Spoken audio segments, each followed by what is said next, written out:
Joining me now is Canada's former ambassador to the United Nations, Alan Rock, and lots of other titles too, but we'll give you that one for today. Good to see you. Thank you.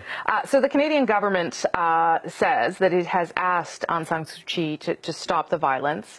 They've pledged humanitarian aid. Those are the kinds of measures they've taken. But you think they should do more. What would you like to see? What we're watching in slow motion is a genocide taking place in Myanmar, nothing less.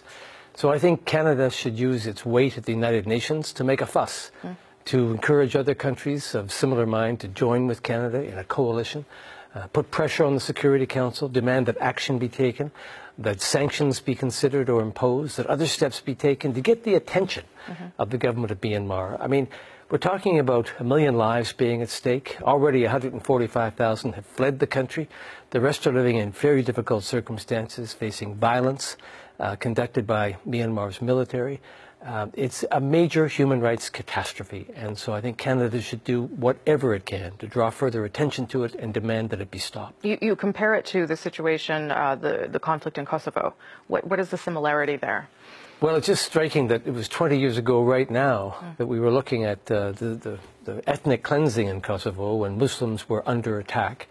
And Canada led a coalition at that time, which through NATO stopped it by a bombing campaign. Now, I'm not suggesting that's the right answer here, but I'm suggesting, Lloyd and I are suggesting, that Canada can take a page from that book and talk about putting together a coalition of countries who just won't stand for this. I mean, we can't sit by and watch it happen, Rosemary. It's just not moral. We have a terrific team at the UN. Ambassador Blanchard and his team in New York are outstanding people. And I guess what we're saying is that this ought to be moved to the top of the agenda, and Canada should use its unique opportunity, weight, to get behind a movement to stop it. What about Aung San Suu Kyi and the fact that she is an honorary Canadian citizen? She is a Nobel Peace Prize winner. First of all, are you in any way surprised that she seems to be turning a blind eye to this particular persecution?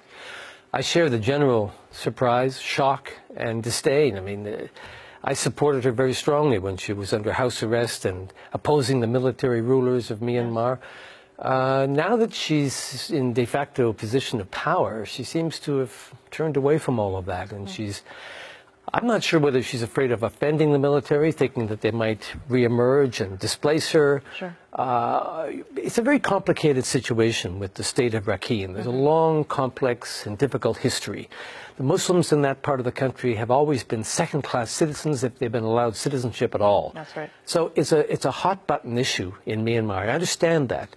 But surely a recipient of the Nobel Peace Prize should not associate herself with the kind of savagery that's going on in that state.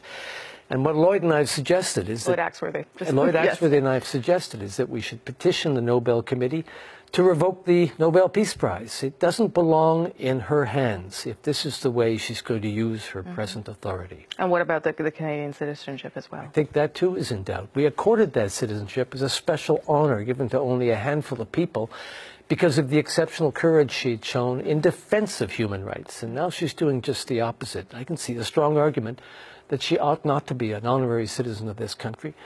She doesn't bring credit to Canada, not by what she's doing at present. Is there, as you say, this has been going on for some time, and these people persecuted for some time and stateless in many ways. Is there some benefit, at least, to the spotlight now? It seems we're talking about it in a way we haven't before. So there's got to be some benefit to that, I would imagine.